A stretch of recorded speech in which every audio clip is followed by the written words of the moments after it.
Welcome to Waters of Memory. My name is Eric. I help you cut through the fog, discover your true desires, heal, and live your purpose. You can schedule a coaching session with me or purchase my services at my website in the link tree down in the description.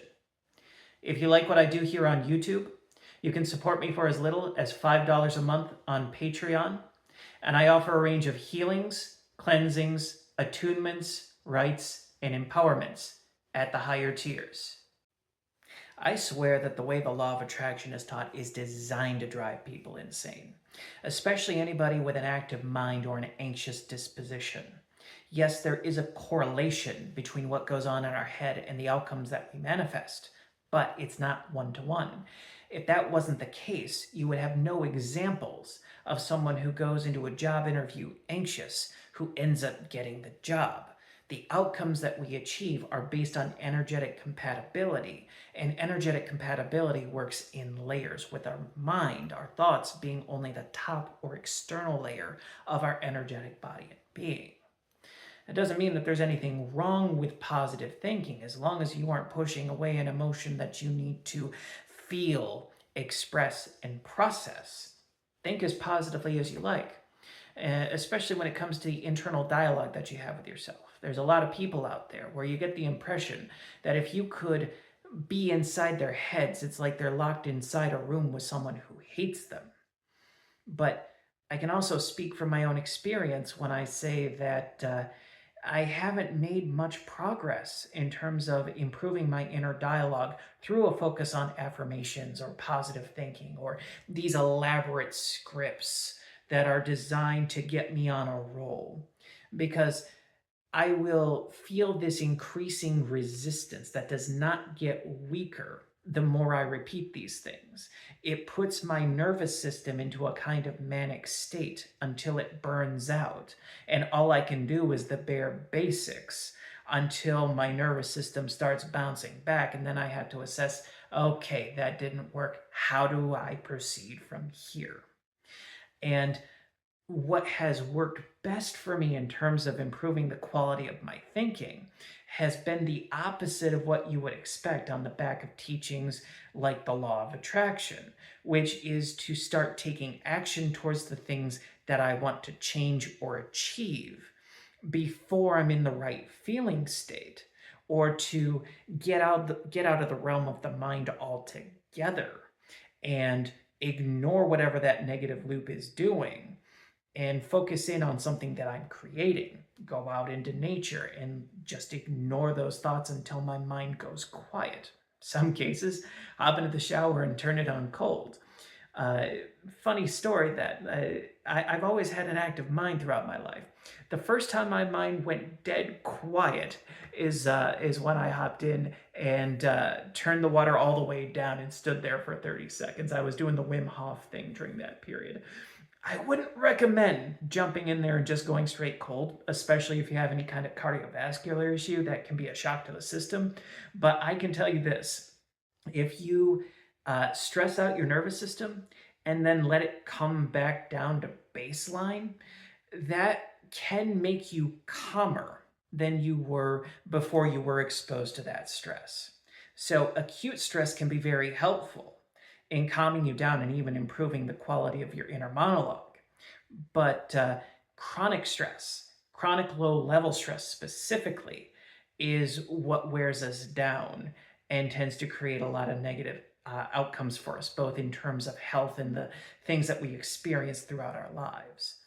But this emphasis on thought, I've seen it wreak havoc on people that I care about, who they're dealing with all of these negative intrusive thoughts like schizoaffective disorder. And they can't block this stuff out, and they're so afraid. They're so afraid that they're going to manifest these negative outcomes based on these thoughts that they can't control, when the reality is that you can point to the teachings and see that the way that they're interpreted, the way that they're taught and spread, are false on the face of it. Your emotions should not be ruling you in the different situations that you find yourself in. Like you'll hear people tell you that you should not let external circumstances dictate how you feel. But I think that's a distortion, one, of ancient wisdom that many people try to draw from, but also it's a misunderstanding of what emotions themselves are. We're not supposed to feel happy 100% of the time or positive 100% of the time, no matter the situation that we're in. If you are sitting somewhere and there's a tiger in the bushes, you should feel afraid. You should not feel positive about that. You most likely won't survive if you do. If you are sitting there and you're feeling happy about a tiger being in the bushes, enjoy being dinner. But in terms of our emotions not being impacted at all by externals, only a sociopath thinks that way. And making yourself more like a sociopath, for one thing, that's not even something that a lot of us are capable of doing past a certain extent. But secondly, it's not going to improve the quality of your life. It's not going to improve the quality of your manifestations. It's just going to disconnect you further and further from yourself. You should be moved somewhat by external circumstances. You should always retain centeredness and control. That's what the Stoics teach, where you are not ruled by your emotions or your passions.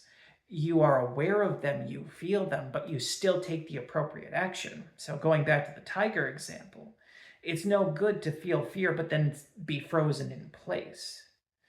You should have rulership enough over yourself that you are able to do what you need to in that scenario to ensure that you and yours get out alive.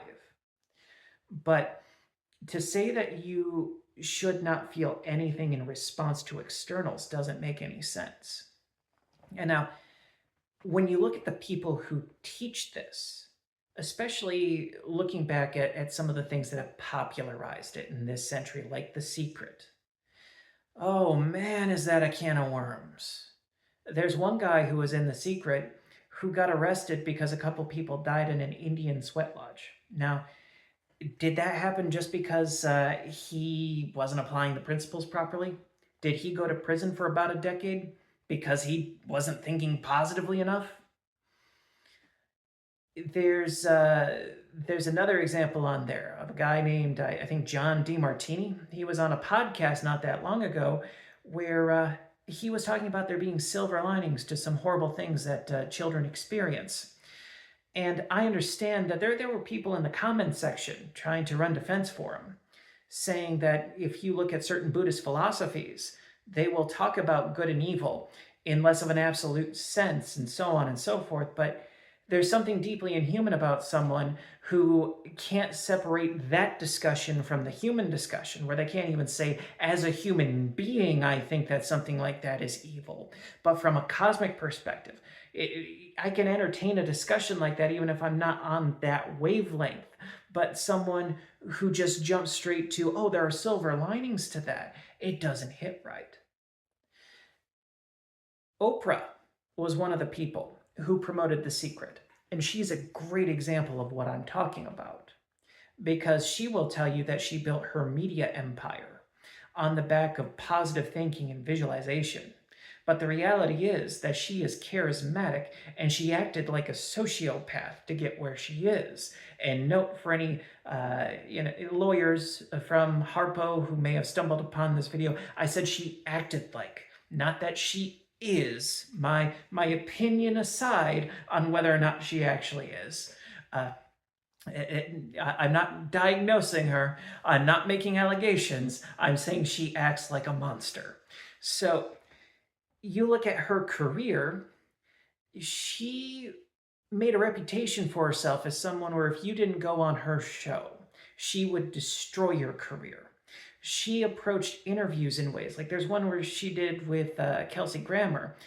She asked him questions about a departed loved one in a way that felt like it was just twisting the knife. His loved one did not depart this world on the best of terms, shall we say. And the way that she approached it was inhuman. So you would think if this positive thinking approach it worked exactly as advertised, and the people promoting it and making all this money off of it were applying it exactly as written, that they would either be better people, because really there's no reason not to be a great person if you can do anything that you want to do just through positive vibes and positive visualization. Uh, the alternative being, if they actually want to be a terrible person, there should be no way that anyone would be able to easily find this information about figures like Oprah without digging very deep. Like, you shouldn't be able to find out that she was friends with Harvey Weinstein without going to the deepest, darkest recesses of the internet, whereas in the world we're living in, it is freely available information. The law of attraction becomes this de facto assumption that if someone is not experiencing positive outcomes in their lives, that if they are not wealthy, if they're not in good health, that there's something wrong with them. It's not framed in terms of morality like it used to be when it came to Christians and how they would judge certain people who had diseases. It's like, oh, they must have pissed God off if they're dealing with cancer. It's like, instead of it being moralistic, it's almost more patronizing. It's almost worse. I can handle some charismatic hellfire and brimstone preacher shouting at me that I disobeyed and displeased God. There's at least something metal about that. But some passive aggressive saying that, oh, you just chose to experience that really gets under my skin, because I don't think that anybody's choosing that on any level of their being. I think that this whole idea, even extending to, oh, you choose your parents, you choose all the experiences that you're going to have in life before you're even born, bullshit. Bullshit. That's just stories that people tell themselves to make themselves feel like they have more control over this existence than they actually do. This is a co-creative reality. Nobody's the grand poobah of it. And if I'm subject to the rules of this reality and you are subject to the rules of this reality, it stands to reason that there are some things that we don't have absolute control over.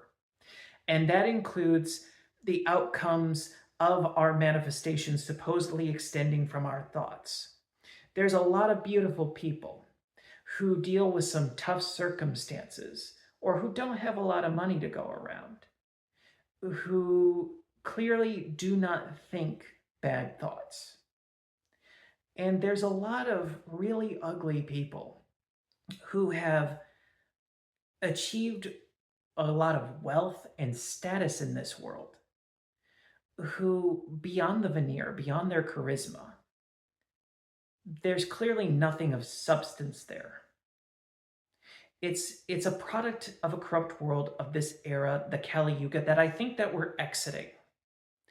I'm in the camp where I think that the Kali Yuga has ended, but that we're in an interim state, a sort of liminal space, where things have to collapse and work themselves out before we settle into a new equilibrium where it's not going to be a golden age, but hopefully there's going to be some actual accountability to the people who need to be held accountable, and the people who actually have substance and something genuinely good to offer the world are raised up to positions of status over the lowest common denominator, who just so happen to say the right things to the people who pay them and elevate them without merit.